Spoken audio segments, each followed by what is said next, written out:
IDF has rescued a hostage from Gaza tunnels in a complex operation. Jewish settlers' terror attacks against Palestinians in the West Bank are sharply on the rise. And the Taliban regime in Afghanistan plans to oppress women even more. The IDF has rescued a 52-year-old male hostage from Gaza in what the army describes as a complex operation. I-24 News' Ariel Oseran has the details. A dramatic operation sending joy across the country. Today, Israeli special forces successfully rescued one of our hostages from Hamas captivity in Gaza. 52-year-old Farhan El-Kadi, who was taken hostage by Hamas on October 7th, was rescued on Tuesday morning by IDF and Shin Bet forces in what they described as, quote, a complex rescue operation in the southern Gaza Strip. We cannot go into many details of this special operation, but I can share that Israeli commandos rescued Qaid Farhan El-Kadi from an underground tunnel following accurate intelligence.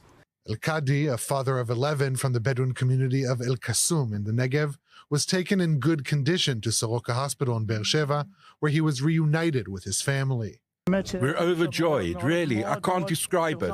This is a bigger joy than a new birth. He was saved from certain death and is now back to life. El-Kadi is the 8th Israeli hostage to be rescued alive from the Gaza Strip, but the first from a tunnel, highlighting the complexity of such operations. Welcome home, Farhan Al-Kadi. I congratulate the IDF and the Shin Bet for a successful liberation operation. We are working hard to return all the abductees. We are doing it in two main fronts: negotiations and liberation operations. Both ways together require our military presence in the field and unceasing military pressure on Hamas. We will continue to act this way until we bring everyone home. El-Kadi was kidnapped on October 7th from the packing house in Kibbutz Magen, where he worked as a security guard. He was one of 3 Muslim hostages still in Hamas captivity. Bedouin social media accounts attributed the successful rescue of El-Kadi to a massive humanitarian aid campaign from Arab Israelis to the Gaza Strip.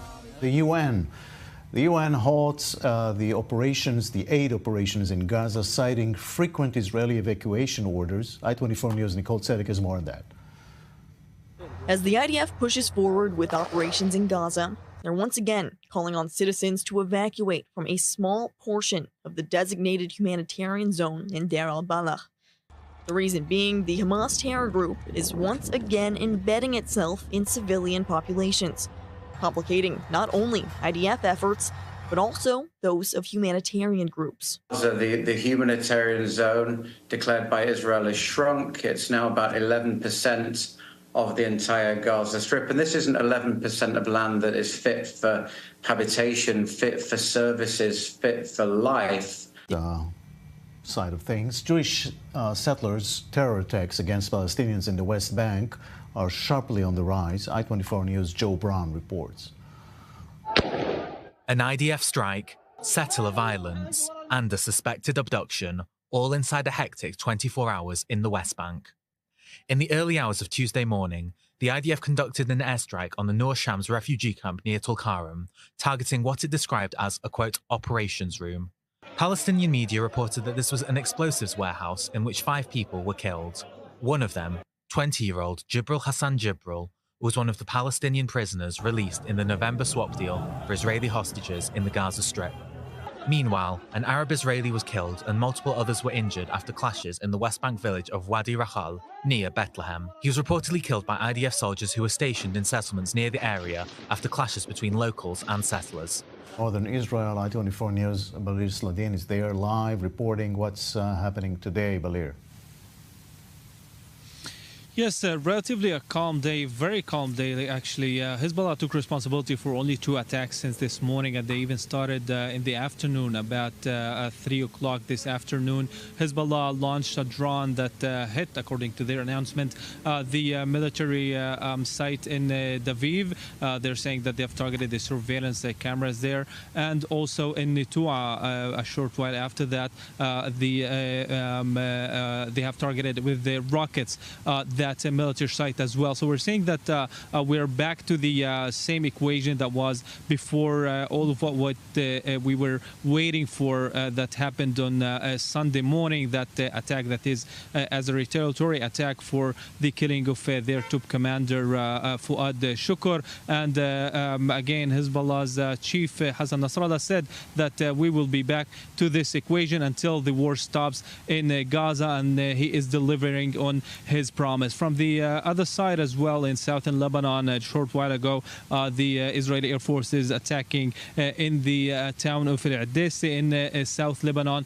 Again, attacks that are very close to the border, only to the southern villages and towns. So there is no expansion of the circle of fire, which means that we're back on that equation. And also today, the top commander of the American Air Force, General Charles Brown, has said to Reuters that after Hezbollah's attack on Sunday morning and the preemptive attack that Israel has conducted, both sides apparently they want to just fold this page and go back to the same equation, and the whole issue of being dragged into a full-blown war, apparently this possibility has been reduced. But the question is still on the Iranian response to the killing of Ismail Haniyeh. Palestinian businesses to bypass the Turkey trade ban with Israel. You've heard it right. For more, we are joined by Dr. Haitham Kohen-Yanurjag. Thank you for coming. Thank you for having me. This is like the last thing Turkey was planning, but it's an incredible story. Yes, indeed. You know, it's like laissez-faire, laissez-passer, right?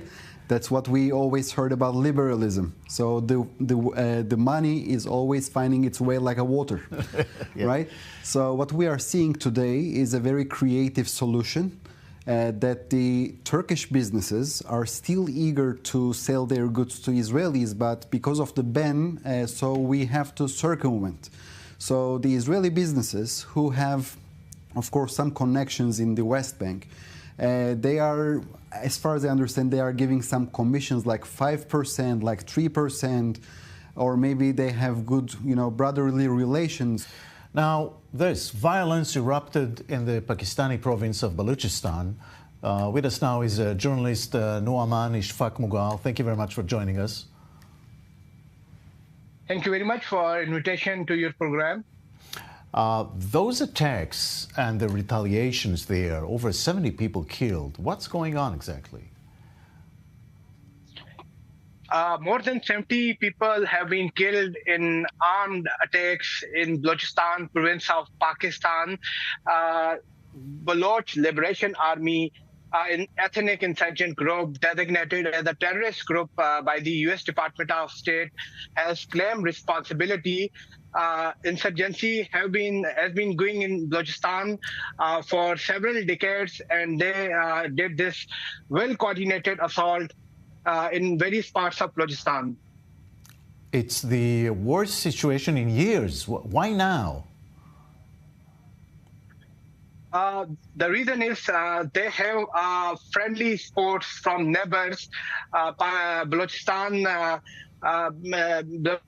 neighbors are Afghanistan and Iran. There is Taliban regime in Balochistan where these insurgent groups have safe havens. Likewise, in Iran, they have safe havens. So they have more kind of logistics sports, more friendly sport from neighbors.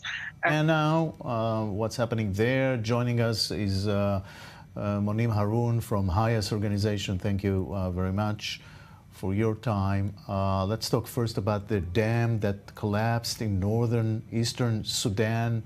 What's happening there? It's a major disaster. Hi, Jacob. Yeah, thank you so much for having me. Yes, that is unfortunately accurate. That is a major disaster. And actually, Sudan is experiencing unprecedented rainfall and floods that is causing collateral damage to many parts of the country.